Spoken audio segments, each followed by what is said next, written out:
Okay, we are playing a game, or we're going to analyze a game from who?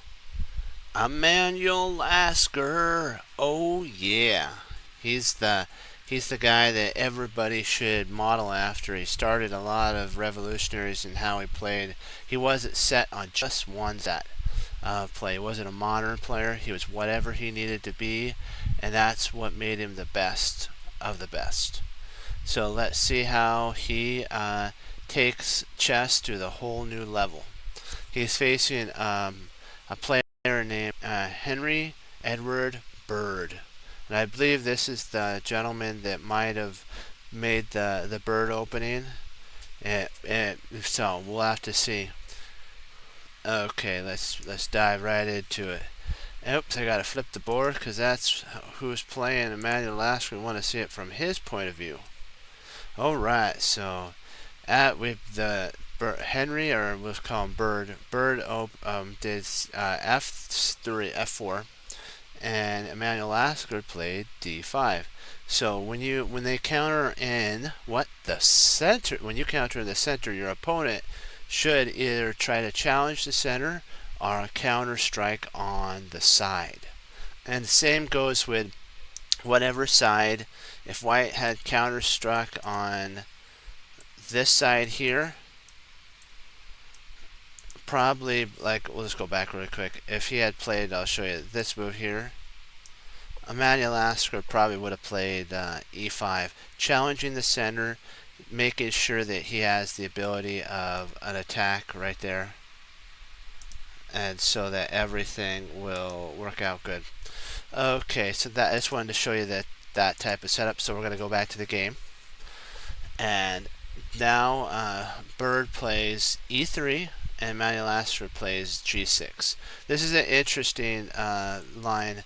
He's setting up so that he can actually fianchetto a bishop, so it can get a better open file. So he doesn't want to play e6. Maybe he wants to play bishop g7, and potentially after the knight comes in, play bishop to g4, attacking the queen. And there's a lot of different reasons that you play this. This is also in case they want to really fastly castle too. So he could actually castle quick too in 3 moves, where potentially it would maybe take a little longer. But he's setting up for a good attack. Let's see how he does it. Knight f3, bishop g7. Then he plays c3. This idea stops basically.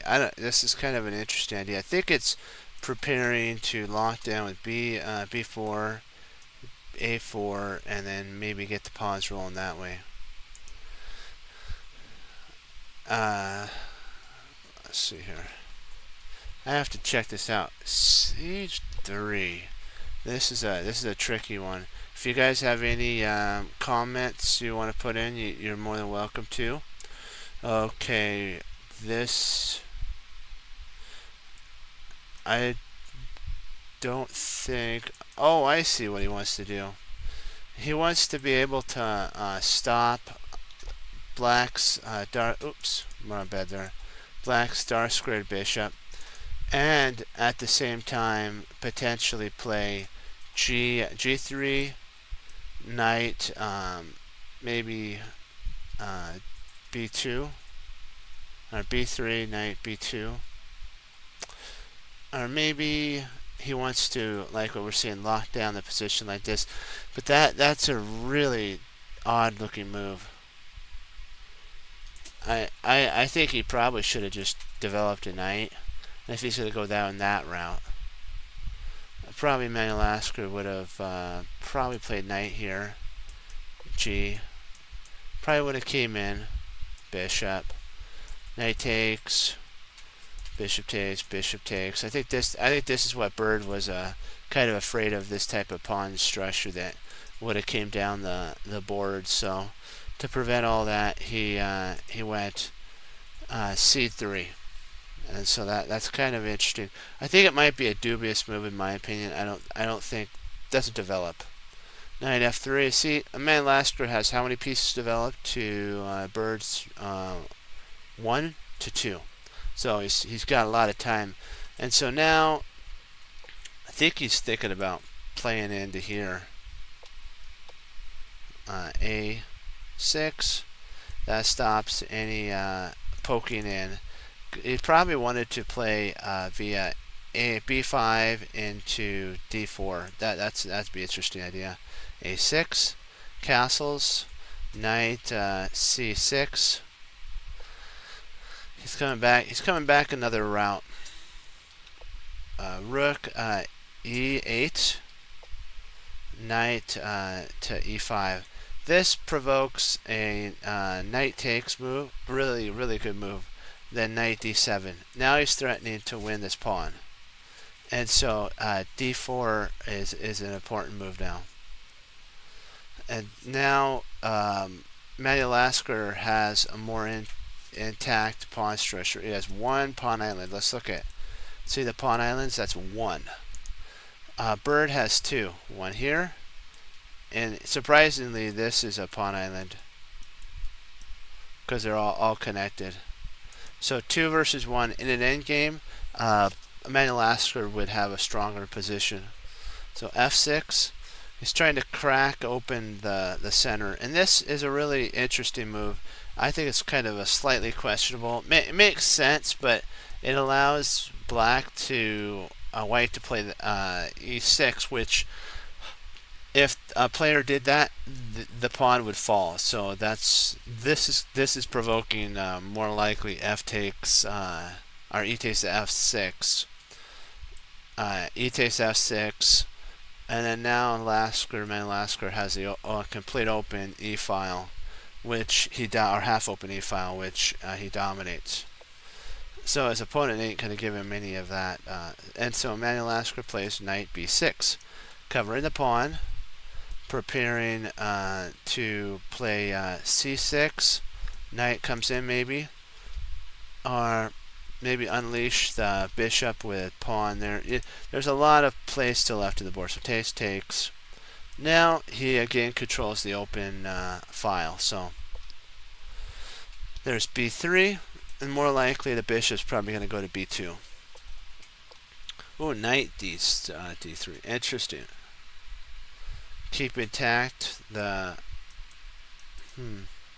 I think the reason he played this move back here was so that in case he actually can come out via either a3 or b2. So he's holding that. He's trying to Madagascar's trying to protect his pawn, and also allow the knight to develop.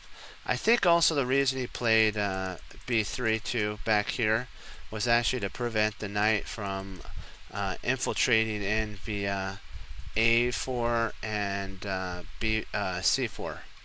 So I think that was probably the main play. So interesting. Okay, so he retreats back with the bishop. Now Madagascar's position solid as a rock. So is Bird's, but one thing Madagascar has that Bird doesn't have is space. Bird is getting cramped right now, and Madagascar is just going to start tightening the screws, as they like to say. Knight d7. Next, he'll play knight f8 into knight to e6 into knight to g5, and then and then he'll have a nicely planted knight on e4. That takes though 4 moves. But remember, the position is closed, so he has time. It's a static position over a dynamic position. And a knight actually in a static position is superior to a bishop. In a dynamic position, bishop's stronger majority of the time. Except if the pawns are on one side of the board. So queen f2, bishop e7, bishop c3, rook c8. Interesting setup here. He's getting ready to poke at c5 here. and see if he can't take, and then potentially he has a rook en route. Everything's getting a little bit tighter and tighter and tighter, as we like to say, tightening it up. A3, not letting any weakness. Emmanuel Lasker's not letting any weakness in. Bishop D2 and F5. Here we go. Now he did this. This is an interesting continuation. He gave up the protection of D5, but he does have enough defenders. He's got 4. He also wants to eventually plunk his knight in on F5. That would be an idea. So he'd have a double pawn, and then he could always, if he wanted to, take that way. And interesting position for sure. G4. And if you have any games you want to put in, more than happy for you to put them in. We'll go over them.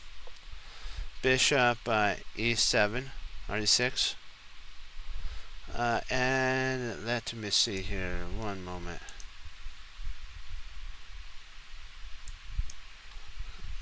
Okay, there we go. And so he played G. Let me go back really quick. So bishop E6. That's in case he takes here. Bishop will take.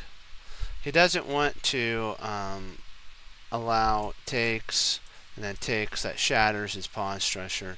So he wants to take with the bishop. Queen G2.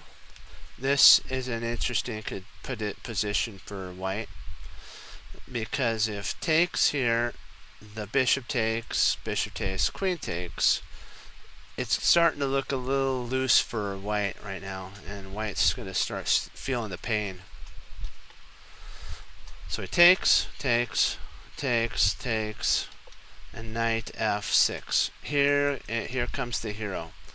Now, with all the pieces gone and there's nothing that could actually attack the knight on F6, the bishop can't, because it's an opposite color of the square.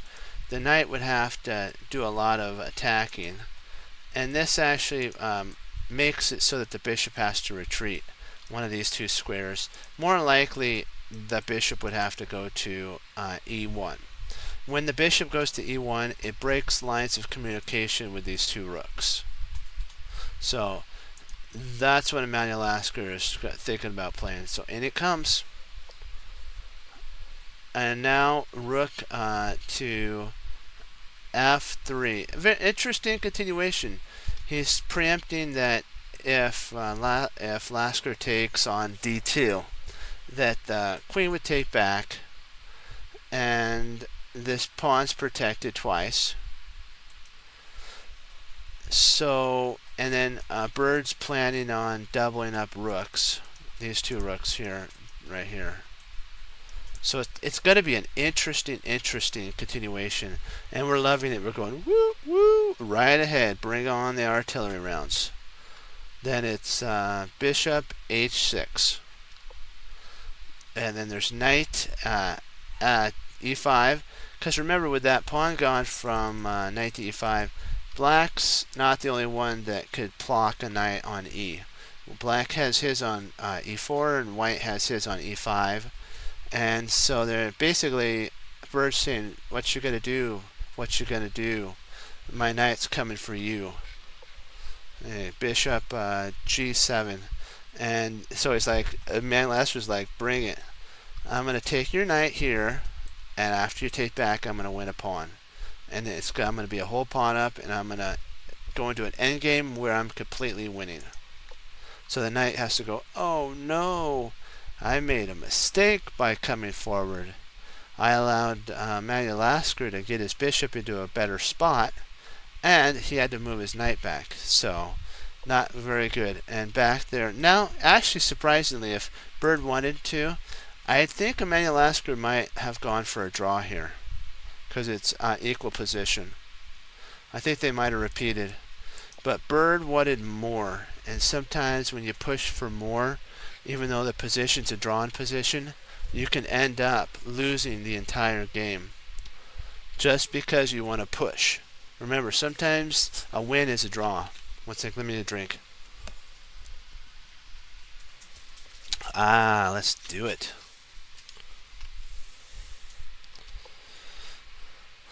Then there's knight e5 again. Bishop there. Knight d. So he is trying to. And Madalaskar's like, nah, not going to happen. I'm more superiorly positioned. Why would I give up and get a draw? But sometimes they actually move 2 times. They might get 30 extra seconds, so they might Madalascar might have gotten a minute for just going back and forth. And then he makes a different move, and there's no threefold repetition. So he takes here, takes. Now let's take stock of the position here. Stock of the position is this: that Bird now has 3 pawn islands. 1 and 1, 2, and 3. Madalascar has 2. 1, 2, 3, 4, 5. These are 1 pawn island, 1 pawn island, and so Bird has 3 pawn islands to Madalascar's 2. He's a traditional player. He understands that if he goes into an endgame at the present moment right now, he'll be in a 1 position where Bird's going to have to keep it in the middle game, unless he can provoke a weakness by maybe getting rid of one of these a4 pawns. His a4 pawn, or maybe his h pawn. When at that moment, he will have a 2 pawn islands. And then it would be an equal position. Right now, black is slightly better. c5, kaboom! He's trying to make a Bird having basically 4 pawn islands. And kapow! Now it's time to win the bishop, and he's going to start crippling white. And black's now coming in for the kill. That's the one thing that grandmasters, even the ones that weren't considered grandmasters, like, they didn't have ELO ratings till recently. So Madalascar would have been considered a GM, and he smelt blood. He's like, this is the time to strike. So he comes in very, very, very fast. Now he's threatening to actually win a pawn by takes, and bishop takes. And that would actually be a devastating one with a check. So it'd be like a knock. Here comes a shock.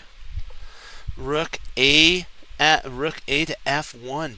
Boom! That's power. You got to admit that there is power there. But remember, he still has to worry about losing a pawn, and he's going to lose a pawn. Here it comes.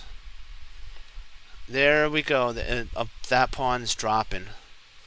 And the best thing that I think white can actually play is f7 here, trying to poke at.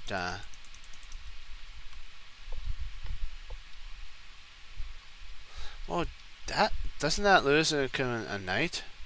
Oh, nice little tricky. That's smart. That's a really good one by Bird.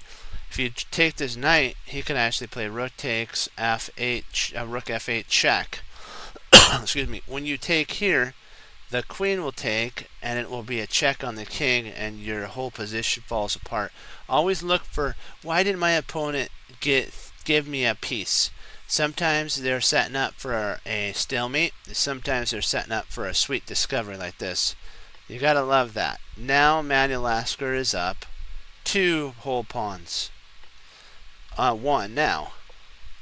And now he's pinning the knight to the rook, and he's going to start trying to go into an endgame where, again, he's 2 pawns up. Takes. But now in comes the check.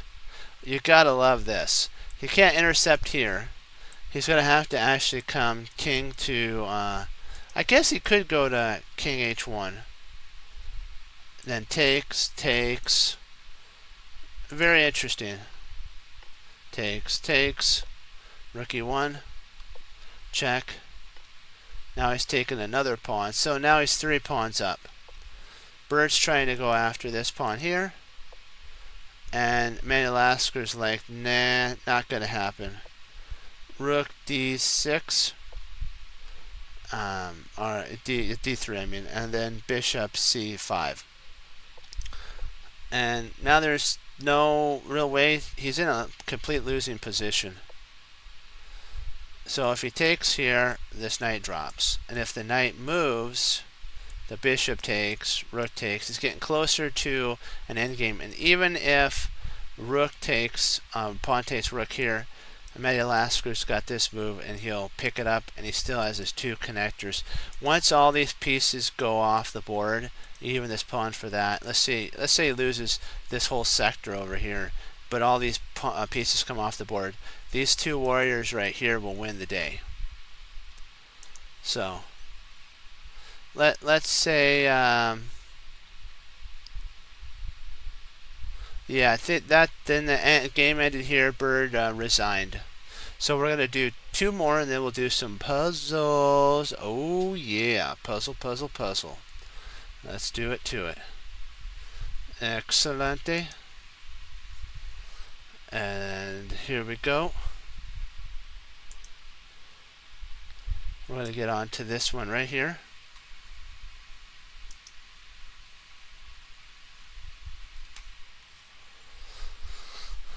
Okay, so we have rook. We have Madagascar is black again. For some reason, a lot of the older games that they showed, Madagascar is black. So now we're going f4. Bird does a lot, very similar, a lot of the f4. Oops, oh my bad. I am so sorry there. Somehow it got pushed up there. Now, same opening, very similar. Uh-oh, 1 second. One moment.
Right, we're back. Excellent. Okay, so let's see what we have here.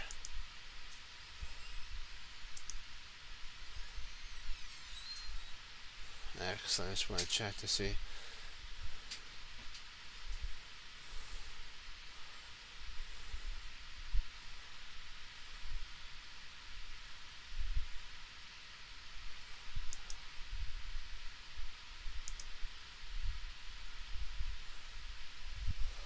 Okay. I just had to check to make sure everything was okay, if there was any comments. Knight f3. There we go. Castles. And then b6. The idea of b6 is we're going to take and start attacking the center if he wants to do that. It also prepares for Madagascar to play b6, which then keeps the whole line. So it looks like it's going to be closed, but it ain't closed. b4, bishop b7, a4, then knight d7. Do you see how It's kind of like a stonewall setup here that he's setting up. White is.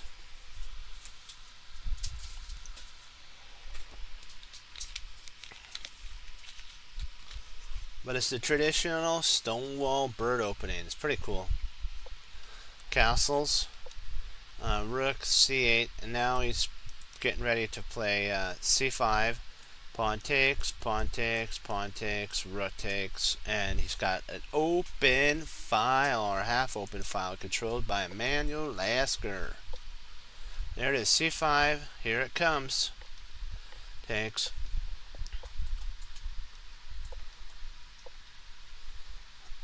I think he was predicting that. So now if he plays c4, surprisingly, even though these pawns are white's pawns are connected, he's indirectly made a isolated pawn. Let's see if he could do that. Oh wow. Okay, yeah, I see what. That's not too bad of an idea, but I don't know. I think I might have played e5, c5 or 4 here. I mean, I think I might have played c4 here. Then play knight takes, knight takes. We're still good. The bishop has to move, so c4. If the bishop stays on this diagonal, then you actually could potentially play e6. It's interesting for sure. Rook c7, rook a2, and what he was doing is he pushed the rook out, and here comes c6. I think it's getting close to like what we're saying, where Manuel Lasker's tightening up the position and white's running out of space. The only squares he has for his knight are these two here. Only square for his rook is here, here, here. This rook does have more scope. This bishop only has two spots these spots to go to. So it's looking pretty scary, almost resignable for a bird. Knight d2, queen b8. That prevents this move. He also wants to potentially play rook a7, and when rook takes a7, queen takes a7, he's got the open file. So rook a7 here, takes, and then bishop b2, and here comes the pawn. Now everything is starting to get squeezed. He now has the this idea of playing knight into maybe e4, pawn takes e4, maybe knight reroutes in. It's a little tough position still. He takes the knight here, queen takes, knight takes, and that's a winner right there. Game. That was a blunder by the way, by white. In a position when you're like this, sometimes you just completely blunder. He should have actually just taken here, and then when queen takes, rook takes, I think it's still playable. It might even be slightly better for white. So I'm sure probably Bird would have done that, but I don't know why he actually did. He just blundered, because after takes, and your whole exchange up. It's sad, very sad. Okay. Excuse me. Okay, let's, oops, we're going to do Emmanuel Lasker. I think, I want to make sure we did this one. Yep. Let's make sure he's black again. So e4, c5, knight c3, knight c6. So Emmanuel Lasker is doing a different move order. Bird's actually finally doing something different beside the bird opening. He's going more of a Sicilian. Queen, bishop g3, or g2, with the idea of potentially this line opening up the h1 to a8 diagonal. And now Emmanuel Lasker now has his bishop on a good diagonal, so it's crisscrossing each other. d6. It looks very symmetrical. the same type of setup. Here, here, almost the same type. It's kind of interesting looking for sure. Then there's h5, bishop d2, d7. Looking pretty good for Manuel Lasker. And so knight d2, rook d1, and then e5. And now he's got a almost cemented knight. There is one way that white could kick it out with c3, and that's what he did. The knight comes back, but remember, what did Emmanuel Lasker accomplish? He did weaken d5 here, but he locked down the d4 square. So a very important break for white cannot be played, which would be d4, because it would cost too much material for him to handle. Well, I'll show you. If he plays here, takes, right? Takes, bishop takes, and then pawn takes. And Emmanuel Lasker's up one whole pawn. Even though they're doubled, he has a passed isolated pawn. Isolane. So, just wanted to show you that. So, knight e2. And an interesting thing I noticed about when he played against Bird, he knew that Bird had an issue. We're just going to talk for a second about closed positions. So he always set up a closed position where Bird couldn't withstand attacking, which ended up costing him the game. Very interesting position here, very double-edged. If he takes here, then probably pawn takes. Maybe not. Maybe if takes here, takes,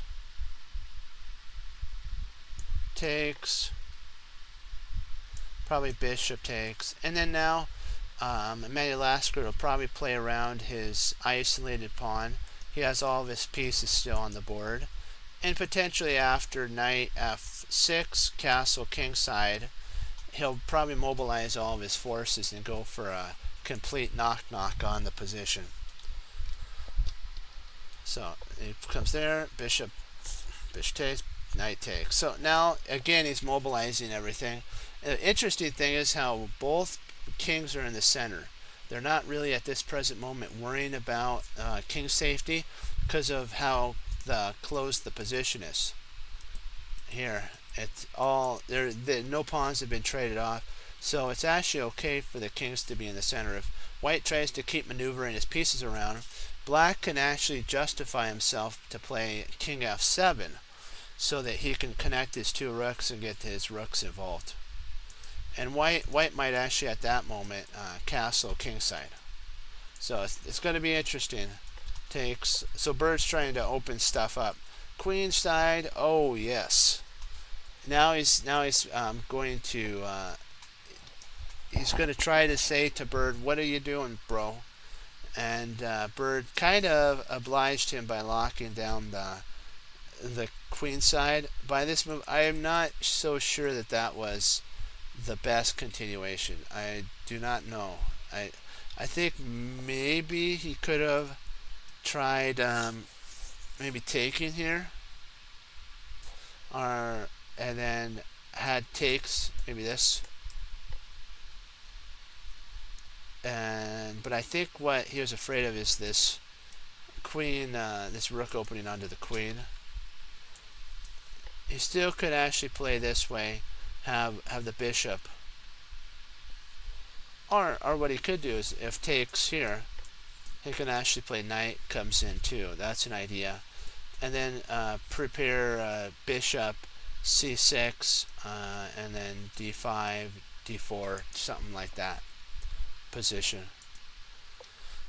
But he pushed, which I think that might have been one of the losing moves. Let me get a sip of water and we'll get started again.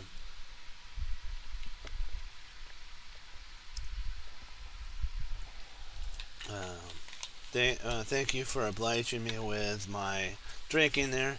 Didn't mean to drink in your ear. Okay, queen c2, queen to h7. There's an idea. I think Emmanuel Lasker wants to play h4 here. And then if pawn takes h4, he wants to actually play maybe f4 here. And I think that is a crushing continuation if he's able to get that in. Let's just say that black castles here. I think this is actually what he's wanting, and then after this move here, he might be playing that move and then taking. But this still is kind of scary. I don't know if he would have allowed a protected pass pawn. So he might have actually taken here, taken,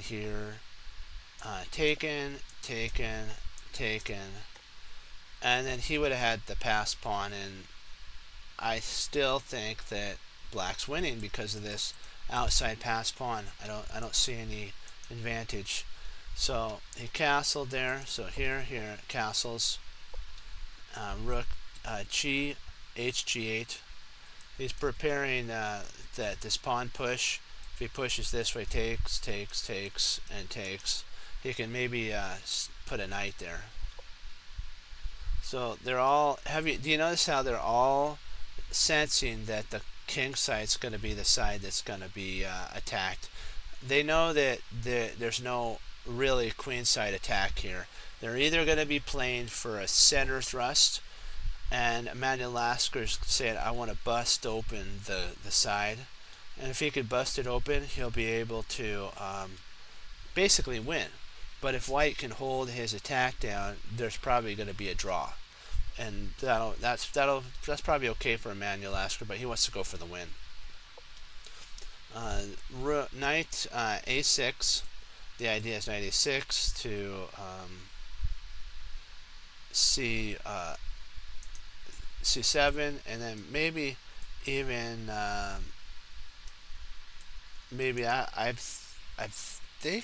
think that's his idea, but I'm not sure where he'd want to place his knight if he wants to.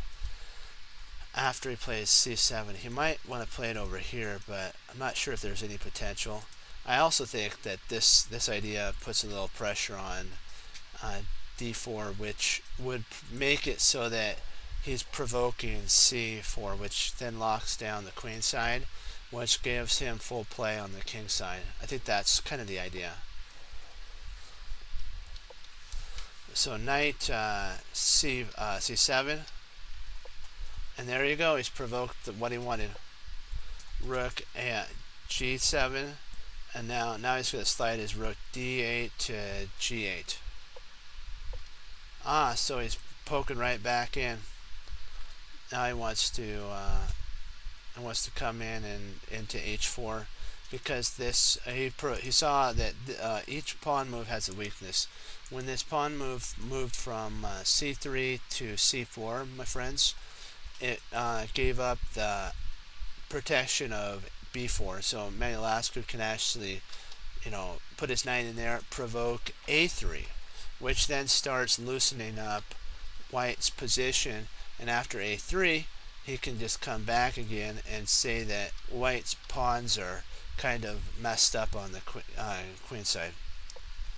There you go. So Bird actually obliged. He's probably thinking of playing b4 maybe, and maybe Lasker will play king b8 prophylactically, getting prepared for that. But no, he ain't letting down. He's getting ready for f4. He's preparing it. And comes the knight. That's a very nice move too, because now he's threatening to win this pawn on f7 here, or f2, and that really will make a mess for Bird. And he doesn't want to actually take here, because what range does the bishop have? And he comes back. Probably he would take here. I'm not sure. This might actually be still a draw, He might actually not want to play something like this. He would have to grind out an endgame, so I think that's why Bird didn't take. But I think it might have actually been better for Bird to actually have taken the knight here and kind of tried to neutralize the attack and maybe go into a draw. But he wanted to now. He's thinking about playing on the queen side, but there's just too much attack. He just was blinded to his attacking hope. Now there's check, takes, and now the knight's going to come back and he's threatening to attack here. And then if knight takes, rook takes, actually he can't because, yeah, Bird's basically in full defense mode right here. And Emmanuel Asker's like, this is how I want it. And he goes, this is how I want it, yeah. And he goes knight to e3. This is a really good move there. He's moving back. He's realizing he made a slight mistake. So he's moving back, trying to, if he plays here, to see if he can't maybe get some attack going. Because, see, Bird's threatening the this pawn because it's being attacked twice. So that's why it's a really good move. And now it's only attacked once. And you're like, but what about the bishop? The bishop got blunted by this knight coming in. Here. So it's 1-1. He comes back, the king comes up. Now this is a pretty interesting position. He might start thinking about walking his king over eventually. After everything gets, all these pieces get traded off here. If they ever get fully traded off, it's going to be interesting to see whose king's best. And I think Emmanuel Asker has a winning endgame here. It's pretty strong. So he plays b3. He wants to stop any king infiltration in case pieces get off the board. And b5. Here it comes. Emmanuel Asker sees he can't make any progress in the center or on the king side, so now he senses the time. The majority of the pieces are on the king side, so he smells it's time to attack, and he goes boom with b5. So he takes, bishop takes. Now he created an isolated pawn on what? d5, and now he can start honing his attack on it. Back here, come around, come up, come, and then he can even now potentially, if he wants to, after maybe somehow getting this pawn safe, bring the knight back, bring the bishop back here, attack this pawn. Now, he's going to be able to do it. He found a way to do it. He's protecting this pawn, and he's going to play knight f6. Very nice move. And then he's basically going to move his king over to b7 and bring his other knight to c7. Very good. I think now maybe Bird should have actually just traded off the knight here for his bishop. Maybe he just should have just done that and then tried to, with all of his might, hold on to his weak pawn here by trading down. But I still think Emmanuel Asker has a slight advantage, maybe a half a pawn in that move. So there it is.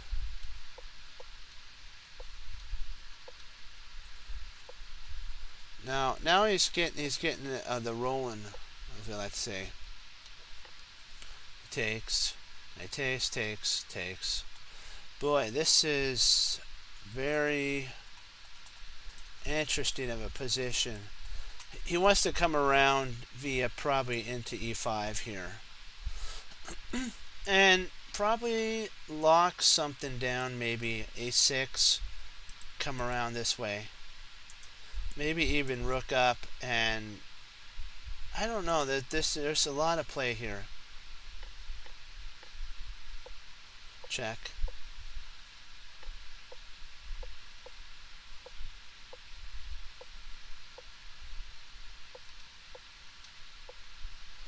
So Bird has a pass pawn. He's trying to push it.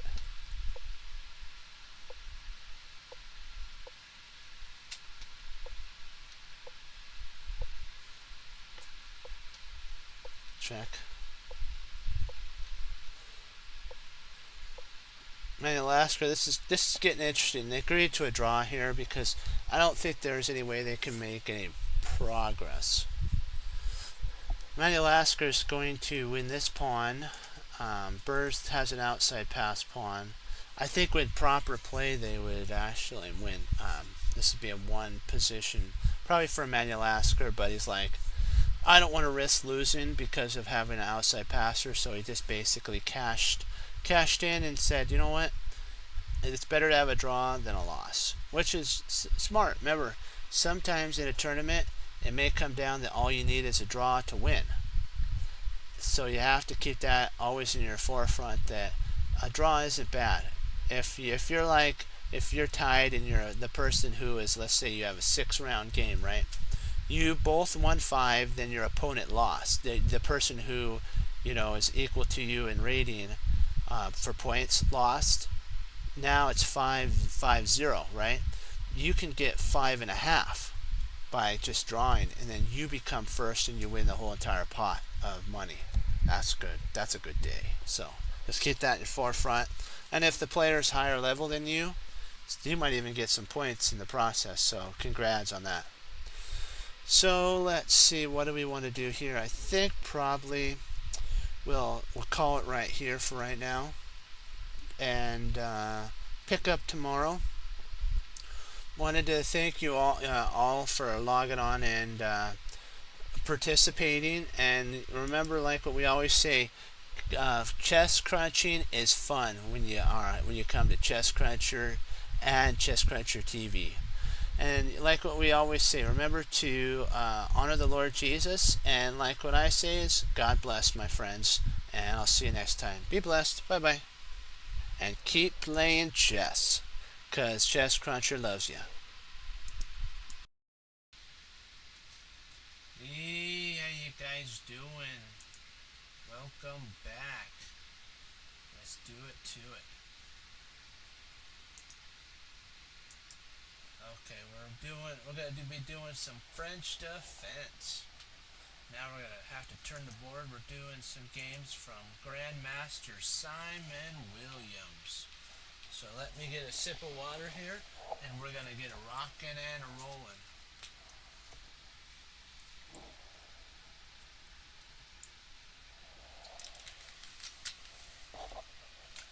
Okay, let's do it. Okay, now his opponent is Nickel R. Reuter. We'll just call him Reuter. And this is, of course, Ginger GM, our Simon Williams. So we'll just call him Williams. Okay, let's do it.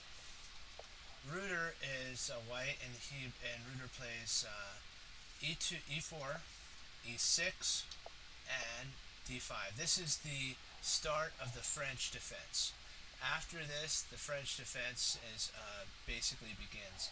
I'm just going to go back really quick, and you're going to be able to see. The first moves you have to remember is if he goes E4, you go E6, and D4, and then D5. You see that? Now you're in the French defense. And then there's like 5 or 6 different variations that we're going to go down. And let's see which one he goes. I think they play, if I'm not mistaken, the exchange variation. This is one of the most dullest, boring kind of French defenses, but it all comes down to one thing. Who is the strongest player? And who knows, their lines so much better than the other people. And Simon Williams, of course, is a master of the French defense, and he will outplay his opponent, Rudder, versus Williams. And so we're going to see what Rudder played now after this. He played knight to f3 and bishop g4. Bishop g4 is an interesting move. It allows for the bishop to attack right on through to the knight. See, remember, we're not really into a closed position. We're actually into an open position where it's a complete equal game. Pawns are the same in the center. And now white, black's bad light squared bishop is now a good piece because it can flow this way, and the black piece can flow this way. So both of them can actually come into the fight now without any problems. So it's who knows their patterns of tactics the best. And so he attacks Simon Williams. Williams drops back. Rudder also now plays e2 with the queen check. What he's trying to do is disrupt Williams's play by playing bishop. He wants to play bishop f, and he might actually be able to get these two moves in and be better. But so now what he's figuring, Simon Williams, is that he's going to if takes and then bishop takes, then knight takes, and he's entered into basically a close to a semi end to a game, and he's going to be going in for a big attack here. So let's see what we got going on here. Hold on really quick. I want to make sure that I'm not having too much going on at one time. Let's see here. There we go. There we go. And perfect. Okay, just wanted to make sure so that there'd be no glitches or any of that stuff. Okay, so now let's get back. It plays 7 plays e7, and the reason we find out is if white trades here, he welcomes the trade because Simon now is actually in the driver's seat. And if white tries knight e3, knight f3, bishop comes out. Let's say bishop comes out here. There, he comes back. Actually, he can come back or he can come back here. Probably the best continuation would be bishop. I'm going to remove this here. Bishop d3, keeping this diagonal. And now Simon can actually develop to knight to b d7, with knight potentially coming in this way, or potentially knight coming in this way, and then coming in here and getting the rooks involved.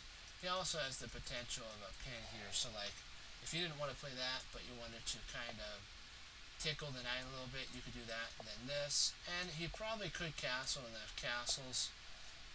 I don't see, there is a idea of coming in here, but it's kind of slow. So do we want to actually have that, or do we want, I think this doesn't have a lot of, but remember he can actually take there.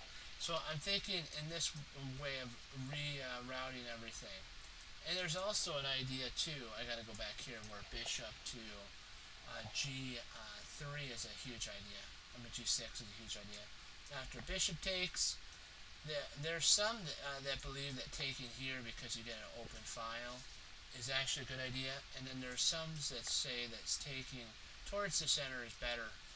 It all depends. And if, let's say, rook comes over here, you have takes here, takes there, and then the knight pops in. And now it's going to be an interesting. It's a semi-closed game, so we'll get to see how everything starts flowing.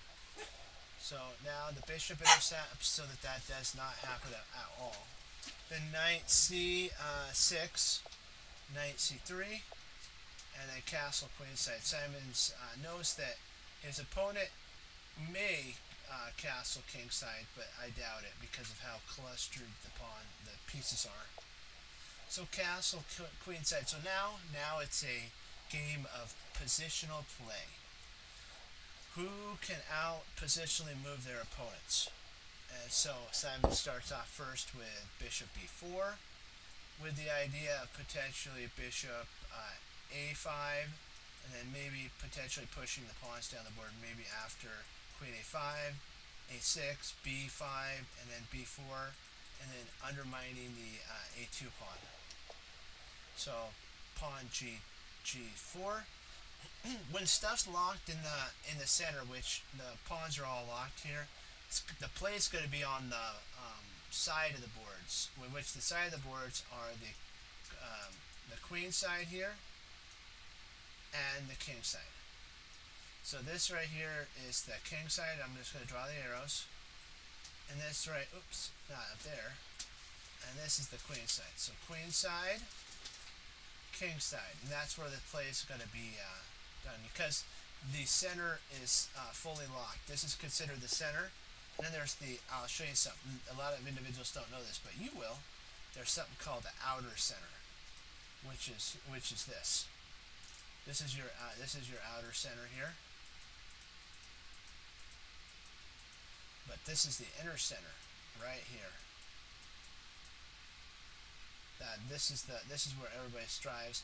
But you're always wondering why do knights position it around these squares? It's because they're attacking the center and are also starting to control the outer center, as I like to say. Okay, so now he plays back bishop to g6. White's trying to expand on the king side, and he has a lot of his. The reason he's doing that is he's got a lot of pieces on the king side. But remember this: your pieces are only important if they're doing something. And right now, White's pieces aren't really doing anything. The bishop's kind of stuck right now. It has no good spot to go to. The bishop over here is really confined. So that's probably, I think why he played g4 was to actually replace his bishop on b4. I mean b2, so that he can actually hammer this pawn here and connect the rooks. Simon Williams isn't in any better situation at all either, because he has his two pieces are at home, blocking in this beautiful rook right there. So he has to unwind his knight on g8 and his bishop on f8. So let's see how he does that. And now he's moving a piece twice. I don't really like White's decision here. I think it's a very bad move. I think potentially he might have to retreat back here. His idea is to get this pawn push here, but you don't want to trade off your most beautifulest pieces. Like, this is a semi-closed position. It's very bad to trade off knights. And if he's thinking about trading off this bishop for the knight, I think Simon Williams would be okay with it. But he does lose one thing. This bishop does have a nice scope. So it's White has three pieces excuse me, that are developed, and Black only has three. I'm sorry, forgive me on that one. White has four pieces developed. 1, 2, 3, 4. Black has three pieces developed. So if he can trade off one of his pieces for that, he'll have a 3-piece development over Simon's 2, which gives him a little bit of time. So he's better, step on it if he's going to take. And he does. Wow. This unleashes the rook. Now these pieces really he doesn't have to worry about moving these two pieces right away.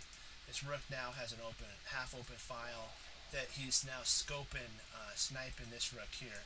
Always remember something. When you, even though a pawn's in the way or a piece, let's just say these pieces were in the way here, and I'm just going to play a move here. This wasn't played in the game. And let's say that we play this here. I'm just theoretically showing you. This rook is actually eyeballing all the way through to the rook on e1. Even though this piece is involved, the bishop's involved, the queen's involved, it's eyeballing this rook on e1. You got to see what grandmasters see is they see through the pieces. They see through the position. That's why, Simon Williams was okay to take via that way. Because he sees that his rook eyeballs all the way through that pawn on h3. He sees it right on to h1. And so that's why when they say, always remember when your queen is lined up with a rook, that's why they say to kind of move the queen over and get out of the line of the rook. Like this rook here, it'd be really bad if this queen were over here. Let's see right. I don't know why my thing's not working.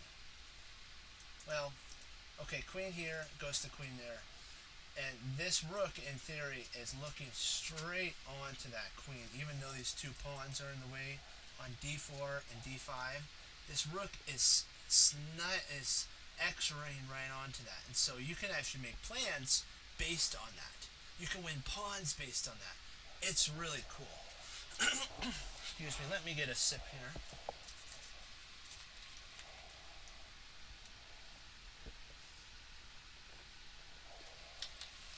Okie dokie. So bishop b4. You'll take the bishop here. You could take the knight here. Pawn takes, and then there. That's why when he played here, there, it takes. Knight takes. Do you see how all these pieces, the majority of white's pieces, are on the queen side? There's two. This is going to be interesting. I'm curious to see how this actually goes. Because if Simon is able to, he can actually, in theory, take this bishop with this knight. The bishop takes knight. And at a certain point, if this bishop moves off its rank, or its file, or diagonal, the knight could actually pop in here and into there, and it would just be a mess. So the knight retreats back. Man, that was, in my opinion, a really good move on White's decision. That was a very, very nice move. I'm thinking that he might want to, after, he might want to play bishop d, but see, that would be moving a piece twice. I'm thinking that potentially after White gets another move, I would probably put my bishop on b2. Bishop b2 is strong. It attacks this bishop all the way to this pawn. Right through. It's sniping all that. Right there. Okay, let's see what happens. Knight f6. Now Simon's fully developed. They've all entered a middle game. Now, if the bishop wants to be 100% in the middle game, you have to develop all your pieces to when the rooks are connected. If the rooks are connected, you've entered a middle game. Yes, you have. So c3. This has a slight disadvantage. And now puts another pawn on a dark square, which makes this dark square bishop very bad. White has one trump advantage, and it's his light squared bishop. So what White's wanting to do is try to get a dominance on the light squares.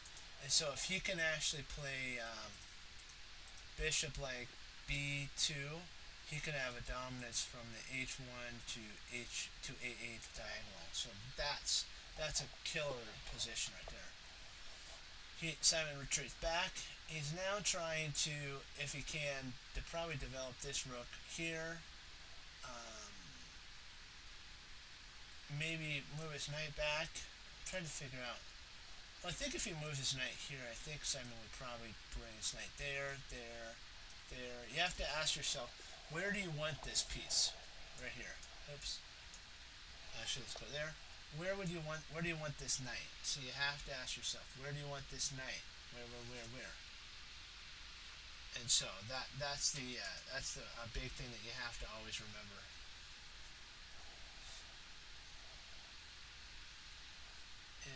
Okay, dokie.